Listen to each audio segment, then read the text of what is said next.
Thank you all for coming. I'm Joe Worth. I'm the director of the Institute for Policy and Civic Engagement. And welcome to today's talk, The Next Form of Democracy? With a question mark?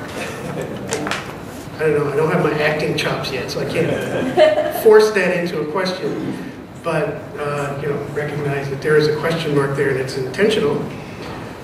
Today's talk is the second in our Civic Engagement and Democracy lecture series, which we hope to make an annual lecture series, which brings experts to UIC to discuss broad themes related to how we can make our democracy work better for all citizens and for all people, and what the role of the university might be in contributing to that effort.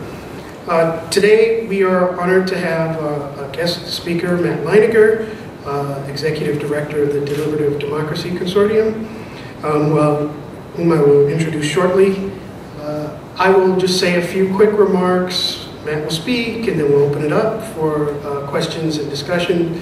And then there's a reception that follows shortly after this, where there'll be drinks and refreshments served. So you're welcome to hang around and chat following.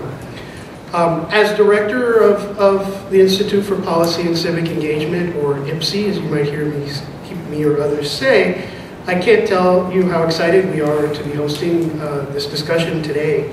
The mission of IPSE is to help transform democracy by helping citizens become more engaged and informed, and help creating more effective leaders and helping our government to work better, be more responsive. And we pursue that mission by creating opportunities for scholars, concerned citizens, students, folks who work in government to participate in public discourse and educational programs on current policy issues and social trends. Our Civic Engagement Research Fund and our Discourse Fund competitions are supporting faculty research and providing opportunities for faculty to take their research into a public dialogue, along with citizens and community partners about policy issues. We also maintain civicsource.org, a web portal that includes a wide range of policy information, articles, blogs, and to help you get connected to government services. A talk like this is always a good time to publicly thank people who support you. I'd just like to acknowledge the support of our Dean, Michael Pagano, the Dean of the College of Urban Planning and Public Affairs. Obviously, and always, we thank Chancellor Paula Mears for her support as well. The title of today's talk, The Next Form of Democracy, also shares its title with Matt Leininger's book, The Next Form of Democracy, How Expert Rule is Giving Way to Shared Governance. In the book, Matt outlines a number of examples of processes through which citizens are engaging each other and engaging government and other institutions in a very substantive way to either offer specific alternatives or policy alternatives or options that in some cases government has in advance agreed to adopt, or in other cases these efforts might be leading to an advisory role where that effort is a legitimate representation of citizens' concerns and preferences around an issue. And there's really a great potential for this type of process to really transform the way citizens engage in government, and engage with each other, and possibly shift the balance of what most of us experience as a rather indirect relationship with government, where we're voting for someone who represents us and we expect to represent us, shifting that balance to, yes, that, but also we want to have a say in what that person might be voting for on our behalf and what the alternatives are that that person is choosing from. And so this balance between both indirect and direct is really what led our institute to develop a curiosity about the potential for deliberative democracy for Chicago and for the region here and for the work that we do. I think for most citizens in Chicago, this has not been our experience.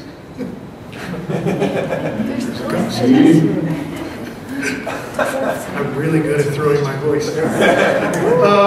And that's not been the experience of most of us, although I can't speak for everyone's experience, but I think a lot of us have felt disconnected more than anything from those kind of dialogues and discussions. And so, in fact, in many cases, Chicagoans are more often sort of challenging government or trying to create positions of power to negotiate or force government to do something. And you know, this is an alternative to that sort of contentious relationship. There's one notable exception to that. Many of you may have heard, and there was a New York Times article recently about participatory budgeting. Alderman Joe Moore in the 49th Ward has adopted participatory budgeting as the method for the process to which he uses to decide how to distribute his discretionary budget funds among alternatives.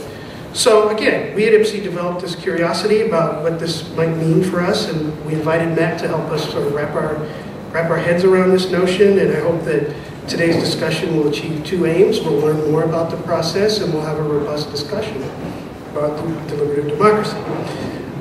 So, Matt Leighninger is the Executive Director of the Deliberative Democracy Consortium, an alliance of major organizations and leading scholars working in the field of deliberation and public engagement, represents 50 foundations, nonprofit organizations, and universities collaborating to support research activities in democratic practice in North America and around the world.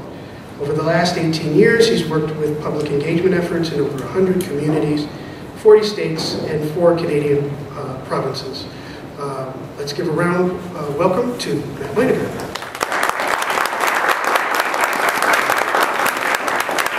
Thank you.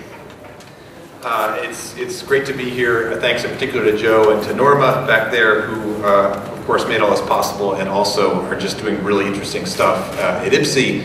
It's an honor to be a part of that. It's also an honor to follow last year's speaker, my friend, the great and humble Peter Levine, who's terrific. I do like how the title of this talk has the question mark at the end, and I had no part in that stroke of genius.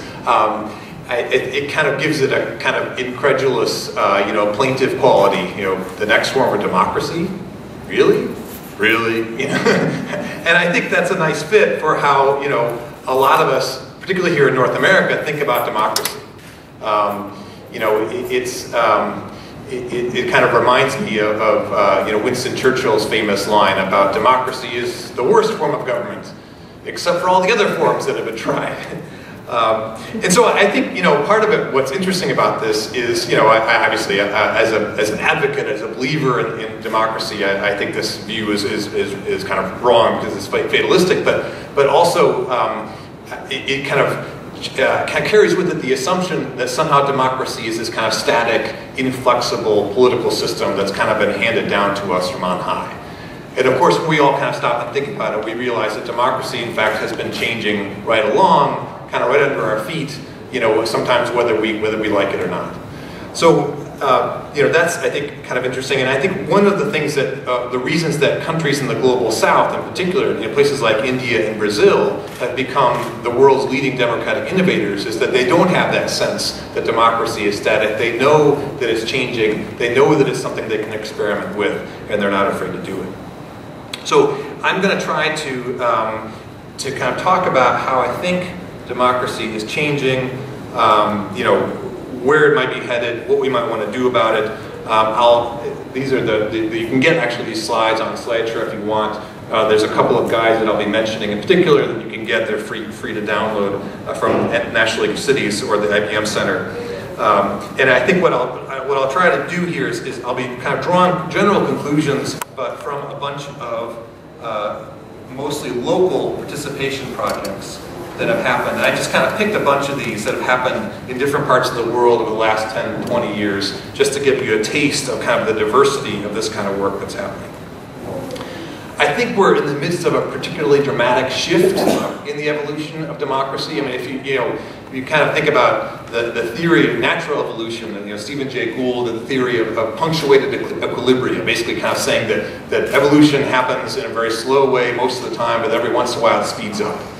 Well, it seems like we're in one of those phases where democracy and democratic evolution is speeding up. It's kind of this punctuation mark between the progressive era of the 20th century and whatever the next big thing is going to turn out to be. Back at the beginning of the 20th century, expert rule made all kinds of sense. Obviously, we're kind of in the midst of an era where politics was dominated by kind of corrupt big city machines, by wealthy individuals. What we wanted was to kind of take some of the bribery, ethnic identity, xenophobia, all those kinds of things out of the political process. We wanted politics to be based on reason and science. We wanted the administration of public life to be in the hands of people with accreditation and degrees and the legitimacy of belonging to professional associations. So, and lots of historians and theorists have kind of described this process of how we kind of professionalized all these aspects of public life and created these new disciplines like public administration, public finance, educational administration, urban planning, all those kinds of things. At this point, I promise, though, I will stop acting like an historian. My wife, who's an actual historian, says I lack the accreditation and degrees to do that, so I will stop talking like a historian. But I think, fast forward to the present, I mean, the most basic reason why we're leaving this progressive era is simply that expertise is more widely distributed than ever before. Today, 30% of American adults have some kind of college degree, compared to even to just 20%, even just in 1980. Almost, or over, I think 80% of American adults use the internet regularly, or as my 4-year-old calls it, the Google. And for all these different kinds of reasons, we just have kind of different, attitudes about the preceding generations, about authority, about expertise, about knowledge. Ordinary people have more access to data, but we're also less likely to defer to other people, even when they have more data than we do. So it's kind of a different picture of what citizens want and can do. Whoops. And the shift, I didn't really get a sense of this, I think, until a few years ago. I was in Lakewood, Colorado, and what was happening in Lakewood was that residents of Lakewood, and surveys, they said their city was terrific, they thought the schools were great, they valued the public services they were getting from government, and yet the city budget had gone pretty deeply into the red because 9 times in the previous 30 years they had voted down sales tax increases intended to maintain the same level of services.